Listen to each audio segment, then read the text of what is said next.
que tienen, hemos pensado en escalares como la masa, por ejemplo, que no es en ningún sentido afectado por el cambio de coordenadas, pero en física vamos a tener cantidades escalares, por ejemplo, productos escalares entre vectores, que sí pueden ser cambiados por el cambio del sistema de referencias. Y entonces es importante distinguir el tipo de escalares de los que estamos hablando y de los vectores que estamos hablando.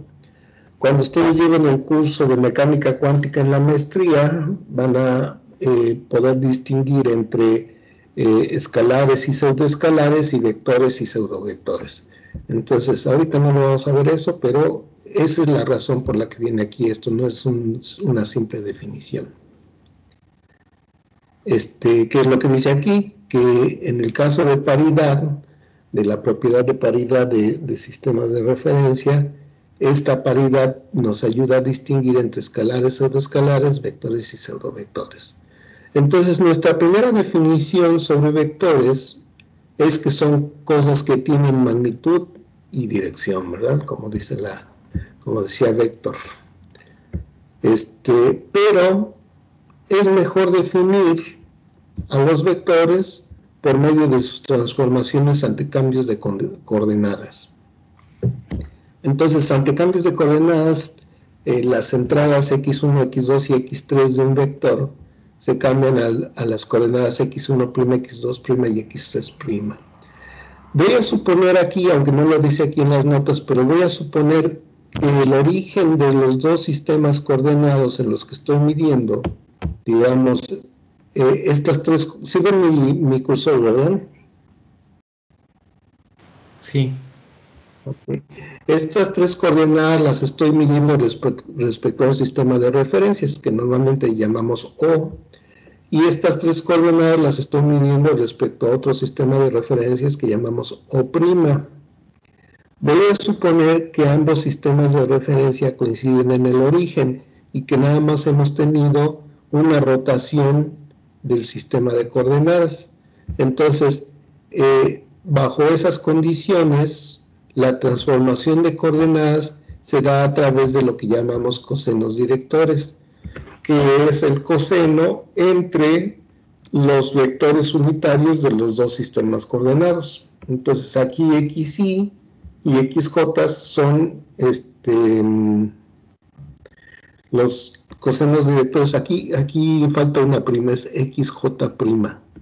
Entonces es el coseno entre las rotaciones de los ejes coordenados, y entonces una de estas entradas x1', x2', x3' se escribe como una combinación lineal de las coordenadas del sistema O de xj.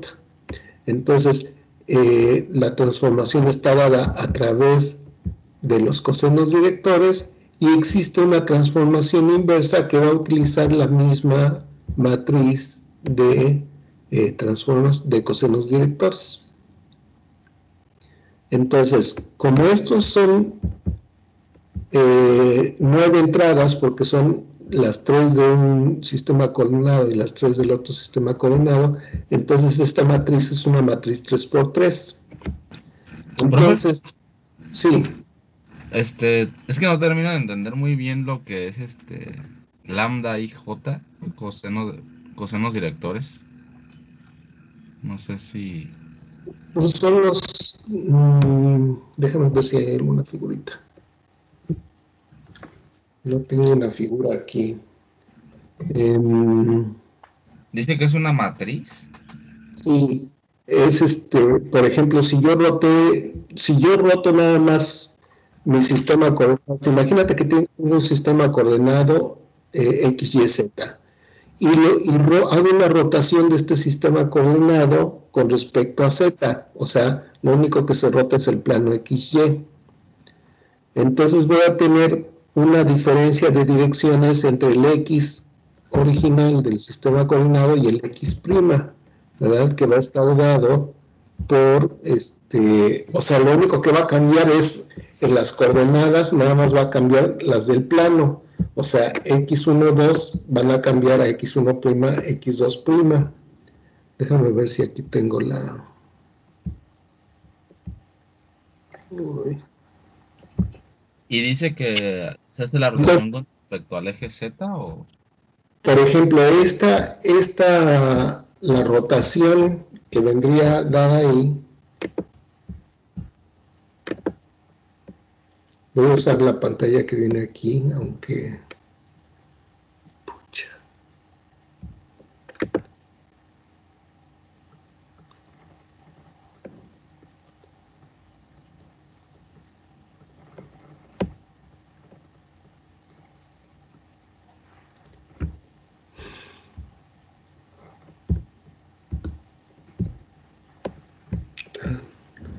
Está muy modificado este...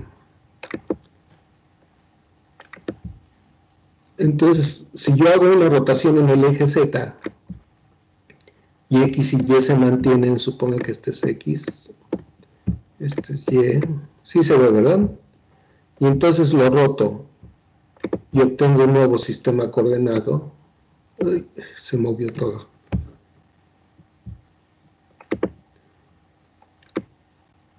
Ups. ¿Qué está haciendo?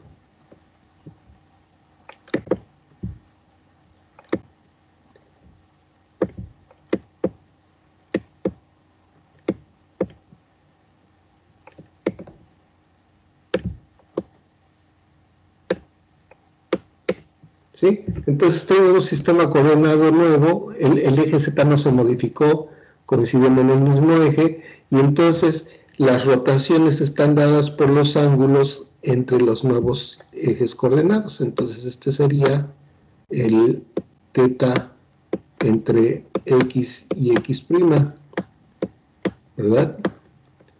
Y entonces el lambda 1, 1, que pertenece a esa matriz, sería el coseno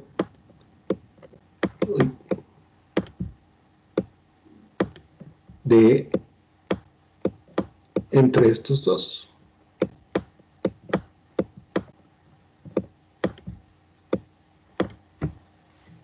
¿Está bien? Sí. Ok. Entonces tenemos 9 entradas que son las que nos dan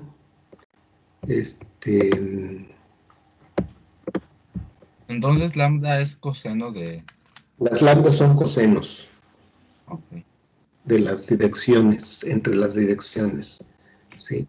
Entonces, estos son 9 porque son 3 de cada uno, y entonces la relación entre las nuevas coordenadas en el nuevo sistema coordenado con el viejo está dada por esta ecuación, donde las lambda y j son los cosenos de los ángulos entre los, ¿cómo se llama? Entre los vectores unitarios que hacen referencia a estos sistemas coordenados. ¿Está bien? Sí, profe. Bueno, entonces, esta matriz contiene 9 términos, entonces podemos escribir las relaciones de arriba como una relación matricial, ¿sí? Entonces, la relación entre X y X' es las X' están dadas por la matriz lambda aplicada al vector X original, y la inversa llevaría la matriz transpuesta de esta lambda. Aquí nada más hay que recordar que los ángulos en ciencias, en física, los utilizamos en radianes, ¿no? No en grados. Entonces se pueden demostrar un par de relaciones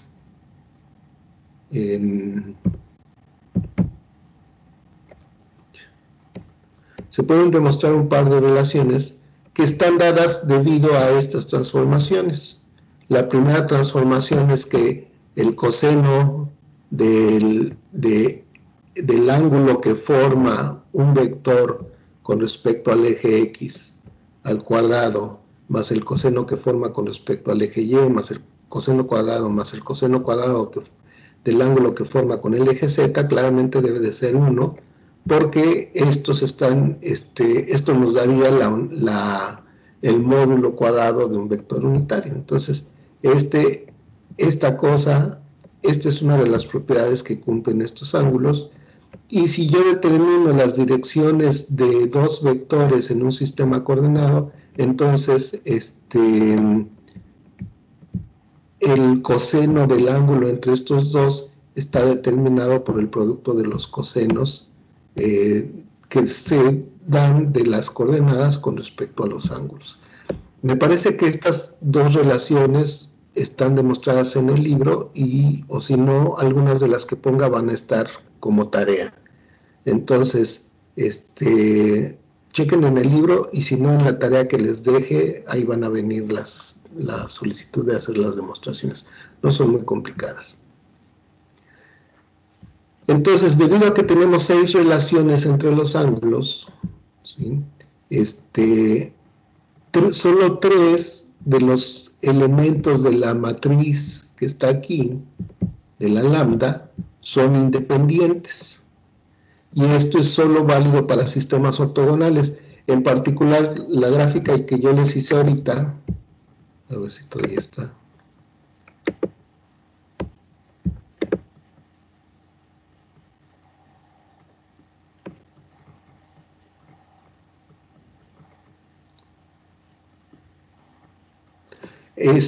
Pues claramente aquí los ángulos son los mismos, ¿no?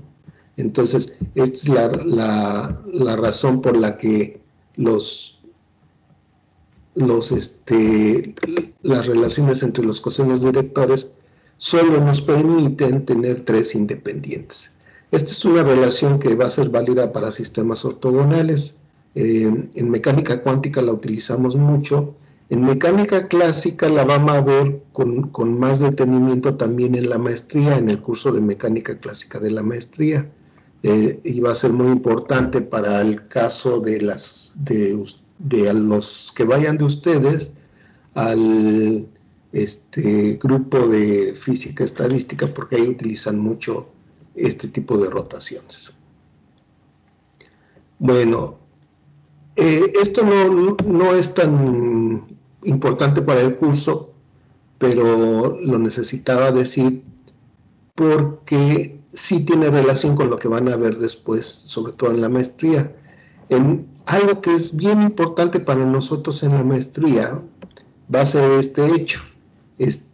Las rotaciones finitas no conmutan. Entonces aquí estoy poniendo un ejemplo de 2 rotaciones finitas. La primera es tengo un bloque que está aquí, ¿sí? Creo que un compañero está levantando la mano. A ver, espérenme. Si quieren preguntar, mejor pregunten directamente, porque como les digo que no puedo ver más que o pongo esto o pongo lo otro, entonces si pueden preguntar directamente, mejor háganlo. Entonces, Luis, si quieres preguntar de una vez. Sí, doctor, muchas gracias. Bueno, estuve leyendo el documento, pero tenía duda en cuanto a la matriz, que una matriz ortogonal. Dice que es para sistemas ortogonales. Ok, a ver, sigue con la pregunta. Oh, sí. Bueno, si tenemos una matriz de transformación, decimos que es ortogonal si siendo ortogonales también, o sea, después de la transformación. A ver, no entendí porque se corta mucho Acércate un poquito al micrófono y vuelve a hacer la pregunta, por favor. Sí, que cuando tenemos una transformación, una matriz de transformación, sea la que sea, podemos decir que es ortogonal cuando después de la transformación los ejes siguen siendo ortogonales. Bueno, no sé si me explique. Creo que sí. Más bien las propiedades, me parece que es al revés. O sea, lo que dices es que estás haciendo las transformaciones entre ejes que son de entrada ortogonales. y no vas a cambiar esa relación entre los ejes, ¿sí? O sea, las transformaciones que haces son entre dos sistemas ortogonales, simplemente. O sea, la transformación que estás proponiendo aquí, no la las propiedades que salen aquí no las vas a poder utilizar si cambias de un sistema que es ortogonal a otro que no es ortogonal. O sea, la pregunta de si pasas de un sistema ortogonal a otro porque la matriz es ortogonal, más bien es al revés, es porque tienes dos sistemas ortogonales, eso define este tipo de matriz. ¿Sí? Sí, de acuerdo, profe. O sea, la nomenclatura es al revés, ¿no? Proviene de los sistemas ortogonales. Por eso decía yo, ten cuidado que se dice para sistemas ortogonales, no para otro tipo de sistemas. Entonces eso ya implica la forma de la matriz, ¿sí? Y con las propiedades matemáticas que llegue a tener.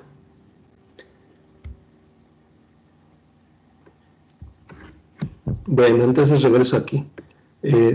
O no sé, Luis, si está contestado o quieres preguntar algo más. Sí, está contestada la pregunta, profe. Gracias. Bueno, entonces tenemos un bloque que está inicialmente en esta posición y lo rotamos 90 grados alrededor del eje Z, del eje X3, y entonces queda en esta posición. Después lo roto 90 grados alrededor del eje Y, y entonces queda en esta posición final. Si yo quisiera hacer las mismas rotaciones pero en orden inverso, es decir, primero hago la rotación alrededor del eje Y, va a quedar así, y después alrededor del eje Z, entonces va a quedar así, es claro que las rotaciones no conmutan. Y la razón es que estoy utilizando, digamos, rotaciones grandes, por eso digo finitas, que puedo cuantificar de manera que no son infinitesimales, que no son muy pequeñas. Entonces, todas las rotaciones finitas no conmutan. Vamos a ver cuando estudiemos mecánica cuántica el modelo en sí, que si queremos hacer rotaciones infinitesimales, estas sí van a tener un tipo de conmutación que nos va a ayudar para definir el momento angular. Entonces, si ustedes hacen estas dos rotaciones, 90 grados, alrededor del eje Z y luego alrededor del eje Y, o al revés, Y y Z, pero en lugar de hacerla grande, la hacen chiquitita, practíquenlo con un libro, con una libreta. Si la hacen chiquitita, muy pequeñita, van a ver que al final, si las dos son muy pequeñitas, el resultado es muy similar. Eso es algo que podemos hacer con un libro. Déjenme ver. Yo no tengo libros. Ah, sí, tengo un libro aquí a la mano.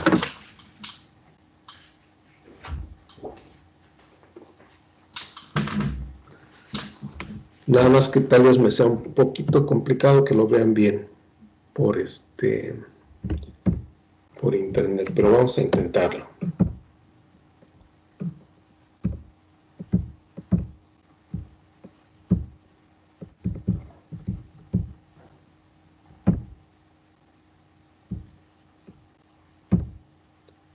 Está terrible esto.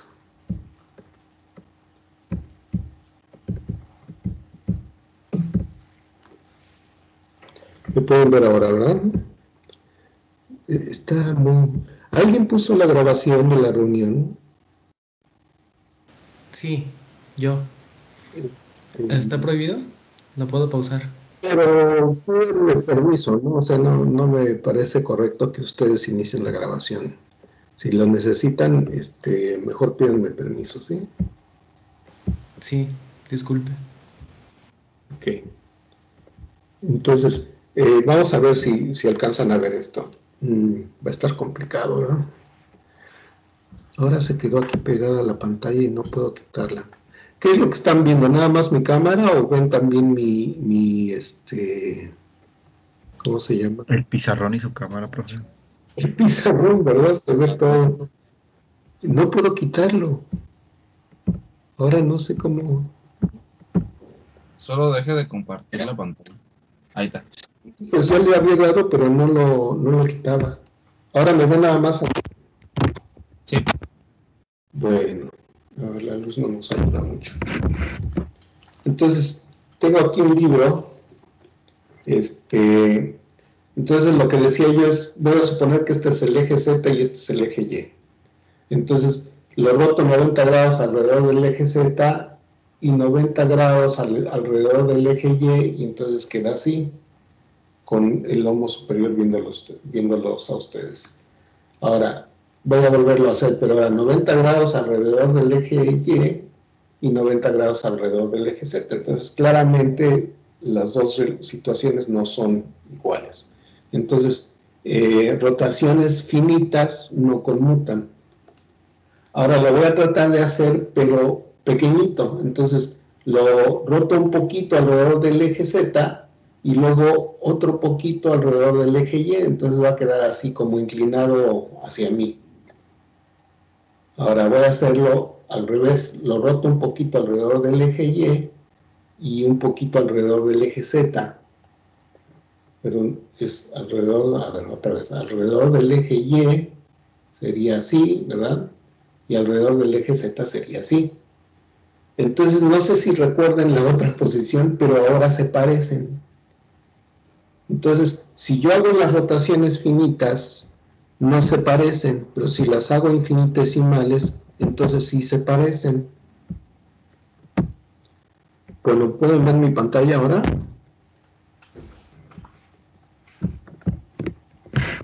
Entonces, si se hacen rotaciones de, por así decirlo, muchos grados, una cantidad grande de grados, no conmutan. Conmutan. Y si la hago con un ángulo muy pequeñito, sí conmutan. Y entonces lo que hace uno es definir las propiedades vectoriales para ángulos pequeñitos de transformación y después hacer las de ángulos grandes como una sucesión de ángulos pequeñitos. Y entonces puedo ir siguiendo el cambio del vectorial de una manera más simple. Y lo que van a ver después en la maestría es que esa forma de hacer las cosas nos permite definir el momento angular de una manera importante para el modelo de mecánica cuántica. Entonces, quise poner este pedacito aquí porque no viene eso en el libro, pero es importante que entendamos que las relaciones vectoriales que vemos aquí en el curso, en lo que vimos en la licenciatura, son simples, parecen muy simples, pero en realidad tienen el hacer las cosas de manera formal, que es lo que hace uno en el curso de la maestría, nos permite definir cantidades físicas que nos van a ayudar a determinar nuestros sistemas físicos. Entonces, no es trivial, las definiciones que tenemos aquí no son triviales y podemos sacar provecho de ellas. El mayor provecho lo van a ver cuando ya estén en la maestría. Entonces, aquí no viene eso, pero quería comentarlo para que de una vez vayan teniendo una idea de para qué nos va a servir todo esto. ¿Ok? Bueno, entonces siguiendo con lo que viene en el libro. A una rotación se le llama propia si su determinante es igual a 1. Si yo quisiera invertir el espacio totalmente, el determinante de la matriz que se necesita para la inversión espacial es -1, porque esta es la matriz para la inversión espacial, ¿verdad? X a menos X, Y a menos Y y Z a menos Z. Y entonces el determinante de esta matriz vale -1, y entonces esta es una matriz impropia. Y en física, las matrices que nos interesan, las que tienen utilidad práctica, van a ser las que tienen determinante 1, o sea, las matrices propias. La impropia no la puedo generar por una serie de rotaciones finitas como estas. Entonces, Esa es la razón por la que esta no es útil en física, porque no la puedo generar como una sucesión de rotaciones. Entonces, una vez que dije todo eso, la definición más simple que vemos de un vector es una cantidad que tiene magnitud y sentido. Una definición que nos sirve en ciencias es que un vector es una cantidad que bajo una transformación de coordenadas se transforma de esta manera. Si yo puedo escribir una cantidad ante un cambio de coordenadas de esta manera, entonces esa cantidad es un vector. Este es lo importante de este paso de las transparencias. Bueno, ya conocemos el producto escalar y el producto vectorial, ¿verdad? Entonces el producto escalar nos da un número, un escalar, que puede tener unidades, y A y B tienen unidades, pero que no tiene dirección o sentido, nada más tiene una magnitud. Entonces esto nos produce un escalar. El escalar es muy útil para geometría. El producto escalar es muy útil para geometría porque nos permite hacer un montón de cosas importantes. Y el producto vectorial también, como lo dice su nombre, nos da un vector. Entonces, dados dos vectores, voy a producir el vector C como A cruz B, y este producto no es conmutativo. Si yo cambio A y B de orden, entonces me da un signo menos. La magnitud del producto vectorial tiene la forma de la magnitud del producto escalar. Y hay propiedades que ya hemos visto durante algunos cursos que hemos llevado. Si yo tengo dos escalares, phi y S', o sea, phi y S en el sistema O y phi' y S' en el sistema O', entonces yo puedo definir la derivada de un escalar con respecto al otro, y eso va a seguir siendo un escalar. Entonces, como son escalares, supongo que las derivadas en los dos sistemas O y O' son lo mismo. Ahora, si yo tengo un vector que depende de uno de estos escalares, entonces puedo derivar también al vector con respecto al escalar. Y lo que se puede demostrar es que este es un vector. Entonces, esta es una demostración que viene en el libro también. Por favor, vayan y chequenla. ¿Viene en el libro o viene en la tarea? No recuerdo bien. Entonces, vayan y chequen e intenten hacerla ustedes, que es hacer esto para el vector, pero además demostrar que si el vector se transforma ante un cambio de coordenadas de esta manera, entonces la derivada del vector con respecto al escalar tiene la misma propiedad de transformación, es decir, es un vector. ¿Está claro?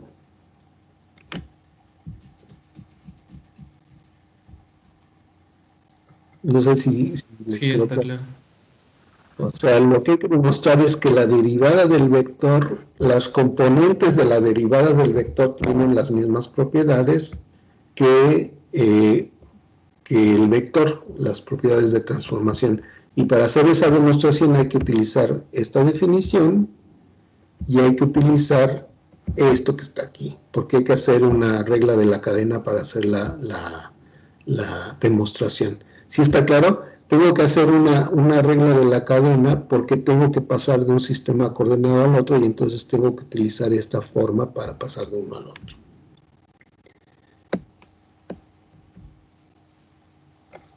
Sí, profe, queda todo claro. Profe, Bueno, ¿qué es CRA? con respecto a... Ok. Ok, entonces las sumas y productos de vectores obedecen las reglas de cálculo diferencial con respecto a un escalar. En particular, nosotros hemos estado utilizando las derivadas de la posición y de la velocidad. La derivada de la posición con respecto al tiempo, que es una cantidad escalar, ¿verdad? y la definimos como la velocidad.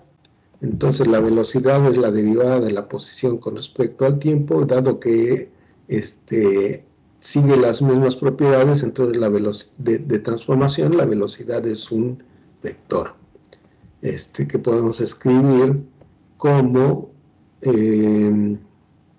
este es en el plano donde tengo el vector unitario en la dirección del vector y θ como Eθ como el vector del cambio de la dirección. Entonces puedo escribir la derivada de este vector como la derivada de su magnitud por el vector de dirección más la magnitud por la derivada de la dirección.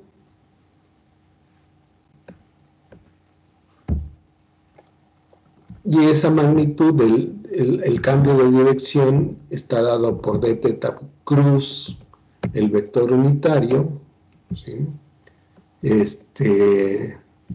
Y se pueden hacer todas estas relaciones entre la velocidad y la aceleración, dados los vectores unitarios en la dirección r y en la dirección θ, que es θ. Entonces, estas relaciones las hemos utilizado nosotros, por ejemplo, en el caso de la aceleración, si yo tuviera movimiento circular uniforme, ¿cómo quedaría la aceleración?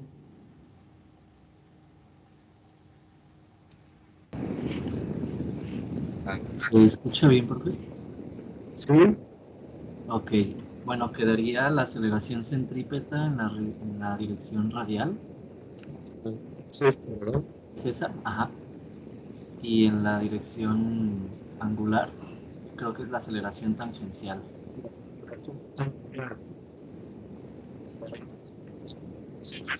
Tangencial que es proporcional a la aceleración angular, ¿no? Que es θ 2 puntos.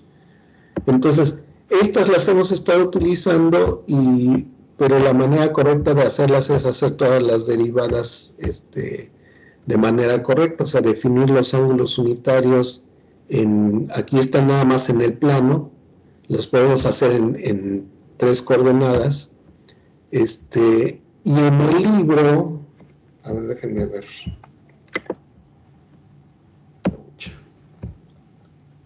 A ver si puedo. Okay. Me parece que subí. Sí, aquí está, el apéndice F. Aquí en el apéndice F del libro vienen las transformaciones de coordenadas. Es importante, aquí viene por ejemplo la de coordenadas cilíndricas, la forma de la velocidad y la aceleración en coordenadas cilíndricas y en coordenadas esféricas. Es importante que ustedes sepan hacer estas transformaciones. Entonces, les voy a pedir, no nos vamos a detener en hacerlas, porque suponemos que ya las hicieron, pero sí les voy a pedir que vayan aquí al libro y revisen y chequen que les quedan claras estas transformaciones, cómo poner los vectores unitarios y cómo hacer las derivadas para obtener velocidad y aceleración tanto en coordenadas cilíndricas como en coordenadas esféricas. ¿Está bien, chavos? Sí, doctor. O sea, vayan y estudien esta sección, el apéndice F, y que les quede bien claro. En la tarea viene seguramente un ejercicio de esos, entonces es lo que van a hacer de tarea. Pero ustedes vayan y revísenlos los dos, tanto coordenadas cilíndricas como esféricas.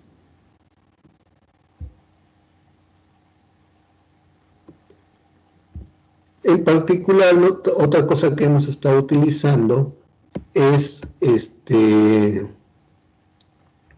la velocidad para una partícula que está girando alrededor de un eje, es la velocidad con velocidad angular omega.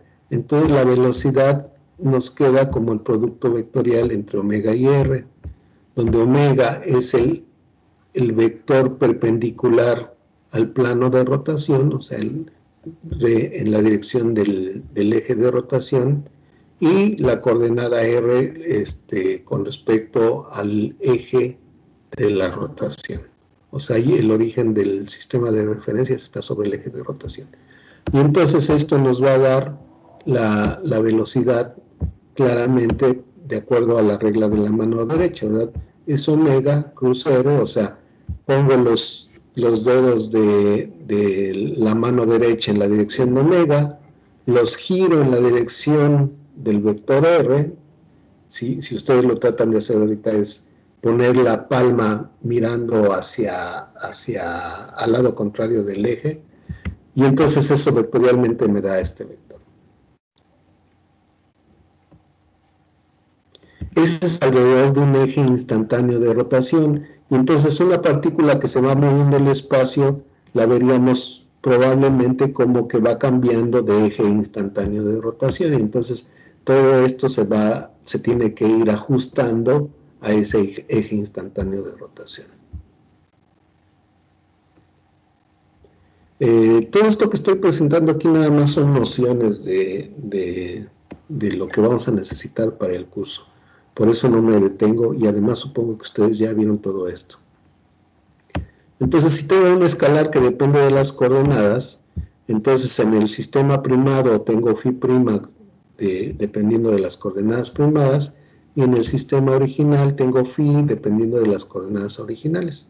Entonces, para hacer, según la regla de la cadena, si yo quiero sacar la derivada parcial de phi con respecto a las coordenadas en el sistema primado, entonces voy a ver que voy a necesitar, debido a que en algún momento tengo que hacer las parciales con respecto a las coordenadas, voy a necesitar, para hacer la transformación entre el sistema primado al sistema no primado, voy a necesitar de los cosenos directores.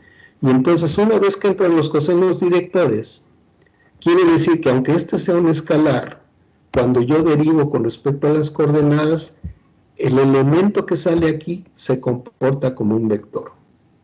Y por lo tanto, las derivadas con respecto a las coordenadas de un escalar me dan un vector, y eso me define el vector gradiente como las componentes de estas transformaciones. O sea, el parcial de phi con respecto de x iría aquí. Cuando yo ponga phi, voy a decir que el gradiente de phi va a ser la suma de las parciales con respecto de x y de esa phi en las direcciones de los ejes de mi sistema coordenado. Y esta definición del gradiente, en el caso de los ingenieros, para un ingeniero civil, por ejemplo, el gradiente es un vector que va en la dirección de máximo crecimiento de una curva de nivel. Entonces, para un ingeniero esto sería muy, muy importante. Para nosotros nos va a servir de otras maneras, pero bueno, el caso más simple es verlo con una curva de nivel en ingeniería. Entonces, el gradiente va en la dirección de máximo crecimiento, dado que para superficies de nivel constante, o sea, cuando este escalar no cambia en una superficie, ¿verdad? Todas estas líneas que vienen aquí tienen el valor de phi constante. Entonces, sobre todas esas líneas phi es una constante, entonces el cambio de phi vale 0. Pero ese cambio de phi, delta phi, no es nada más que el gradiente de phi punto la dirección de cambio de S. O sea, estoy corriendo a lo largo de esta línea, ¿verdad? Y entonces, como esto vale 0, quiere decir que el gradiente es un vector que es perpendicular a la dirección de la curva donde el escalar es una constante. Y por lo tanto el gradiente va en la dirección del máximo cambio de la curva de nivel. Bueno, entonces podemos definir derivadas de vectores. Vamos a estar utilizando esta definición de Nabla que está aquí, del gradiente. Entonces podemos derivar vectores de dos maneras, haciendo productos escalares con ala o haciendo productos vectoriales. Y también podemos hacer integración de vectores. Podemos hacer integrales de línea como productos escalares o integrales de superficie también como productos escalares. En física, dos de los teoremas importantes que utilizamos respecto a integración, que los pongo aquí aunque nosotros no los vamos a utilizar en este curso, pero por ejemplo en electro son importantísimos, ¿verdad? Son el teorema de Stokes, que me relaciona la integral de un vector en una superficie cerrada, digo, en una línea cerrada que está relacionada con la integral del área de la superficie encerrada, o la integral sobre una superficie cerrada que se relaciona con la integral de volumen del volumen que encierra esta superficie cerrada. Entonces esos dos teoremas se llaman el teorema de Stokes y el teorema de Gauss. ¿Ustedes están llevando ahorita, o ya llevaron variable compleja, chavos? Ya, profe. Sí, profe, ya. Si se acuerdan, en el curso de variable compleja utilizamos este teorema para llegar a las propiedades de las funciones analíticas, ¿sí? Entonces eso también es útil en matemáticas. Bueno, esto es nada más lo que quería ver hoy. Es un repaso de vectores, un repaso muy, muy general. Y les voy a pedir que me hagan de tarea los ejercicios 8, 13, 15, 24, 28, 21, 31 y 34 del libro. Ya les comenté que hay un solucionario del libro, ¿verdad? Sí, doctor. Bueno, si no lo han bajado, bájenlo. No voy a estarme restringiendo a que lo usen. Quieren usarlo, úsenlo, pero úsenlo para su beneficio, ¿no? O sea, por ejemplo, estos ejercicios, inténtenlos ustedes y si no van al solucionario, checan cómo se hace y ustedes mismos lo vuelven a hacer. En la entrega de las tareas no quiero una copia del solucionario. Quiero que ustedes hagan los desarrollos. Muchas veces los solucionarios que hay de los diferentes libros no traen los desarrollos, entonces quiero que hagan los desarrollos y cualquier cosa que les cause duda, desarrollenla, no se queden con la duda, ¿sí? Si hay algo que no les queda claro, entonces ese es un buen tema de conversación con el profesor, ¿sí? ¿Está claro? Esa es una buena pregunta para el profesor, ¿sí? ¿Qué libro es? O sea, ¿de dónde sacamos qué libro? Es un Marion, ya lo subí aquí a Teams. Aquí están en la sección de materiales de clase, subí los diferentes capítulos que vamos a ver del libro. Entonces lo que les enseñé hace un ratito fue el apéndice F. Lo que estamos viendo ahorita es vectores. Ahí están los problemas. Entonces, por ejemplo, este es el capítulo de vectores. Okay. Pensé que era el de Newton. Aquí está todo. Algunas de las cosas que no demostré están demostradas aquí, ¿sí? Pero no me quiero detener en esto, esto ya lo debieron de haber visto antes. Y, bueno, los ejercicios que vienen son con respecto a este libro, ¿no? A las copias que dejé aquí. Por eso las subí, para que no estemos preguntándonos si son o no son de cuál versión, o si se parecen, o si tomé otra versión me salió otro problema. Entonces, directamente los problemas que les voy a dejar aquí en este curso, si son del libro, vienen aquí. Entonces, aquí están los problemas. ¿Está claro? Sí, profe. Sale. Entonces, como supongo que van a estar revisando el solucionario, los límites de entregas de tareas van a ser un poco restringidos, ¿sí? Entonces, la tarea de hoy, ahorita la voy a subir aquí a Teams. Entonces, vamos a ver. Vamos a poner la primera tarea.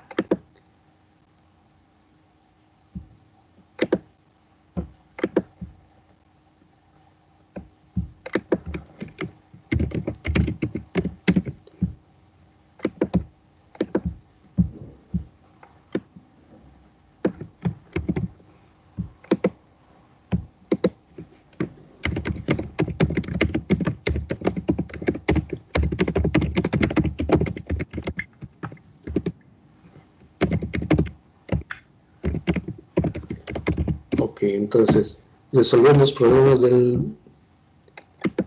Mario, ¿no? Que pusimos y... ¿qué iba a poner aquí?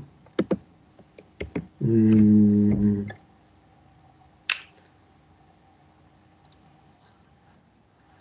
voy a poner acá.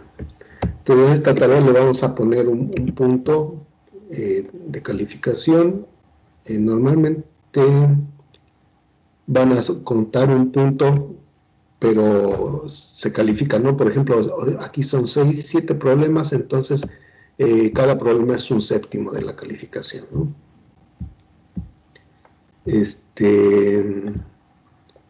Y vamos a poner que la tarea se vence el domingo a medianoche. ¿Está bien? Entonces, cuando yo termino, cuando ustedes hagan la tarea, ya me acuerdo que iba a poner. Ustedes la van a subir aquí a Teams, va a aparecer un sitio donde ustedes van a subir las fotos de su tarea. Y entonces van a poner T1-XXX punto text o lo que sea, punto JPG, punto PDF, lo que quieran, ¿no? Lo que ustedes, como salga la copia que ustedes hagan. Y estas XX son sus iniciales. ¿Está bien? ¿Está claro?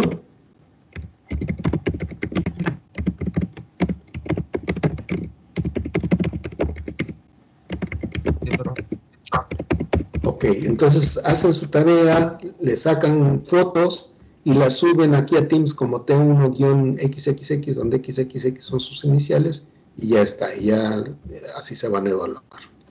Entonces,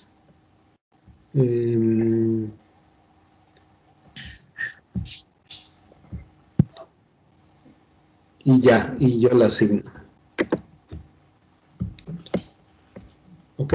Entonces ya les debe de aparecer a ustedes en Teams que tienen una tarea asignada y cuándo se vence. ¿Está claro, chavos? Sí, profe.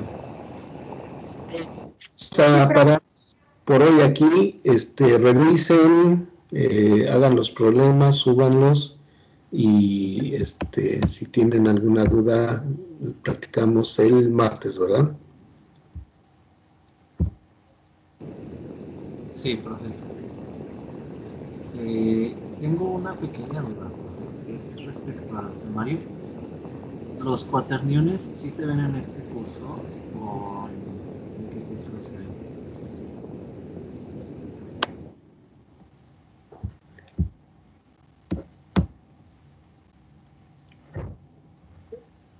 ¿De dónde te salió esa duda de cuaterniones?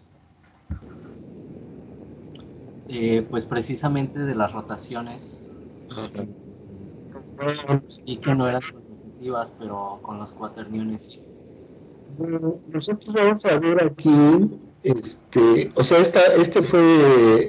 puse lo que quería que repasaran de vectores. También, ¿qué es esto? Bueno, no sé qué es esta señal que está aquí. También, de la álgebra, de la física, de la mecánica de Newton, vamos a repasar, pero es algo que ustedes ya vieron. Entonces, el repaso que vamos a hacer de Newton es más bien porque quiero poner unos problemas de ahí que vamos a resolver después con mecánica de Lagrange y de Hamilton. Entonces, vamos a ver cómo se hicieron cuando hicimos Newton, pero solo para verlos después en Lagrange y Hamilton como referencia y ver cuáles son las diferencias entre trabajo en los diferentes tipos de mecánica. Esa es la única razón por la que vamos a repasar Newton, para revisar los problemas y verlos en el nuevo modelo de mecánica, de dinámica, que es el de Lagrange y el de Hamilton. Entonces, esta parte de vectores y mecánica newtoniana nada más son repasos leves y no centrados en un repaso general, sino van enfocados a lo que vamos a utilizar en el curso. No es un repaso general de mecánica newtoniana, sino es un repaso para tomar problemas que nos van a servir después para poder comparar en mecánica de Lagrange y de Hamilton. ¿Está claro? Entonces no es un repaso completo. Eso es lo que quiero decir. ¿Está bien, chavos? Sí, profe. Entonces nos vemos el martes. Profe, yo tengo una pequeña duda rápida. ¿Me puede recordar qué edición del Marion era, por favor? No dice ahí. Vamos a ver. ¿Cómo le hacemos? Es que como viene por capítulos, lo que subió bueno, al menos no he encontrado yo donde diga qué Sí, edición pero es. no, lo que dices aquí, cuando platicamos del modo de calificar, creo que ahí dice.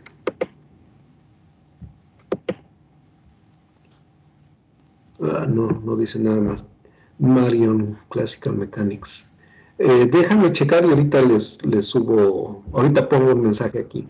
¿Sale? Sí, sí, preguntaba pues para buscar el solucionario conforme a la edición, ¿no? Ah, sí. Bueno, no debe haber muchos. Entonces, el que veas nomás agárralo y checa que sean los mismos problemas. Pero ahorita subo, déjenme buscar y ahorita les subo aquí un mensaje en Teams para decir cuál es la edición. ¿Sale? Muy bien, gracias. Órale. Sale, chavos. ¿No hay otra pregunta? Bueno, entonces nos vemos el martes. ¿Sale? Profe. Órale, pues. Gracias. Gracias, profe. Gracias, profe. Gracias, profe. No, gracias, profe, nos vemos.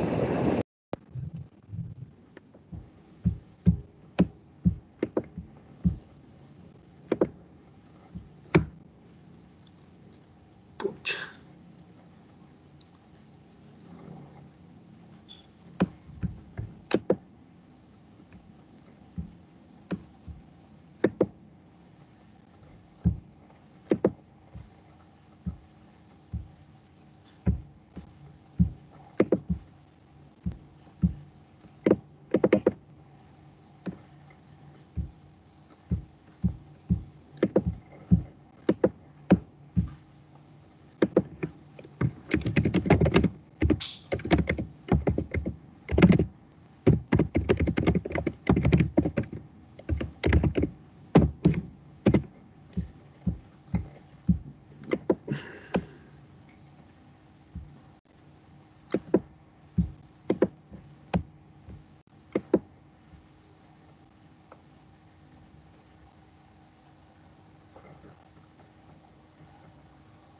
Puta madre.